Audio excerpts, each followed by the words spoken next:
वो एक हरियाणा के गरीब बेरोजगार को नौकरी मिल नहीं रही थी कहीं। उसने सोचा बैंक से सेल्फ एम्प्लॉयमेंट के अंतर्गत 10-20 हज़ार का लोन मिल जाए तो कोई काम शुरू कर दूं। बहुत गरीब था, पहुंच गया मैनेजर के पास। लेकिन हमारे यहाँ तो मैनेजर भी ऐसे सवाल करते हैं। उस गरीब छोरे से पहला ही सवाल ऐसा किया, बोले कोई जमीन जायदाद? बोला जी मैं कुछ समझा नहीं। बोले मकान वकान? बोला हाँ 4 कोठियां हैं। और बोले वाहन?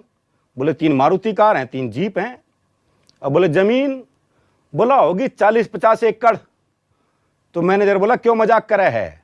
बोला शुरुआत तो तैने की थी। कल मैंने अपनी श्रीमती जी से पूछा, मैंने कहा मैडम आपके माथे पे ये आप बिंदी क्यों लगाती हो? बोले अरे नहीं ये बिंदी थोड़ी है, ये तो साक्षात आप हो। मैंने कहा ऐसा, ये मैं हूं? बोले हाँ ये आप हो। मैंने कहा मतलब ये आशीष सोनी है? बोले हाँ ये बिंदी नहीं है, ये आशीष सोनी है। मैंने कहा और भाभी जो अपने माथे पे लगाती हैं? बोले वो भाई साहब हैं। और मैंने कहा माता जी जो अपने माथे पे लगाती हैं? बोली वो बाबूजी हैं। मैं साहब गर्व से बहुत भर गया। मैंने कहा बताओ अपन को माथे पे लगा के अपनी श्रीमती जी चल रही हैं। लेकिन वो गर्व का विषय ज्यादा देर नहीं चला साहब। जब मैं सुबह बाथरूम में गया तो मैंने देखा कि 3-4 आशीष सोनी नल में चिपके, 4-5 भाई साहब दरवाजे के पीछे चिपके। और आपकी तालियां तो अब आएंगी जब मैंने देखा कि 7-8 बाबूजी कमोड के नीचे लगे हैं। ये क्या कर रहे हैं आप? वाह व्हाट ए क्वेश्चन। ये मैं क्या कर रहा हूँ? पिछले 1.25 मिनट से तुम देख रहे हो मैं क्या कर रहा हूँ। मैं यहाँ पे इलेक्शन चल रहे, वोटर आईडी बना रहा हूँ मैं। देख लेना। सोच रही हूँ किसी अननोन बंदे की पोस्ट पे जाकर ना 7-8 कमेंट एक साथ ही कर दूं कि तूने मेरे साथ अच्छा नहीं किया, 7 रोने वाली इमोजीज लगा दूं। फिर वो जाने और उसकी बंदी जाने। हाँ मैं क्या। हेलो हाँ करे जाए बड़ा साफ सुथरा बात बताओ हमरा से। का हो? तू हमारे से कितना % प्यार करेलू? हाँ हाँ 72%। 72%? आई और 100% कहे ना हो? काहे कि 28% जीएसटी कटेला।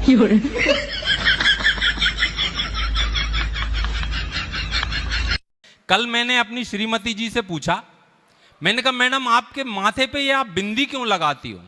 बोले अरे नहीं ये बिंदी थोड़ी है, ये तो साक्षात आप हो। मैंने कहा ऐसा, ये मैं हूं? बोले हाँ ये आप हो। मैंने कहा मतलब ये आशीष सोनी है? बोले हाँ ये बिंदी नहीं है, ये आशीष सोनी है। मैंने कहा और भाभी जो अपने माथे पे लगाती हैं? बोले वो भाई साहब हैं। और मैंने कहा माता जी जो अपने माथे पे लगाती हैं? बोली वो बाबूजी हैं। मैं साहब गर्व से बहुत भर गया। मैंने कहा बताओ अपन को माथे पे लगा के अपनी श्रीमती जी चल रही हैं। लेकिन वो गर्व का विषय ज्यादा देर नहीं चला साहब। जब मैं सुबह बाथरूम में गया तो मैंने देखा कि 3-4 आशीष सोनी नल में चिपके, 4-5 भाई साहब दरवाजे के पीछे चिपके। और आपकी तालियां तो अब आएंगी जब मैंने देखा कि 7-8 बाबूजी कमोड के नीचे लगे हैं। नाराज है, आजा बैठ, पानी वानी पीवेगा? बोला नहीं जी। बोले चाचू पीवेगा? बोला नहीं जी। थोड़ी देर बाद राम सिंह जी नहा के आ गए, गुड मॉर्निंग वगैरह हुई तो राम सिंह जी ने कहा तो अच्छा कि आराम से बिठाया, लेकिन इन्हें पानी वानी नहीं पिलाया। नौकर बोला बूझी थी, मना कर दी इसने।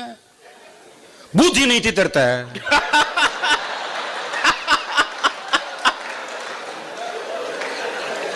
बोला हाँ जी बूझी थी। बोले मैं तो चाकी बूझी थी। बोले हाँ जी बूझी थी। तो राम सिंह को लगा कि नौकर कुछ गड़बड़ कर रहा है, ढंग से बात नहीं कर रहा है, तो उसकी तरफ जरा आंख निकाली, जरा करड़ा होके देखा उसकी तरफ। तो नौकर बोला राम सिंह से तू के दीदे काटे है। अरे तू के दीदे काटे है, तेरा सिखाया वह भी करके दिखा दूंगा, बाद में जी भी लगा दूंगा। अब वो मम्मी पूरे गांव को अकेला इंजीनियर बना दिया हूँ मैं तेने। अच्छा बेटा। हाँ मम्मी, मैंने अकेले ने ऐसा आविष्कार करो कि दीवार में से पार देख सके हम। ऐसा कहाँ बनाया हो बेटा? खिड़की।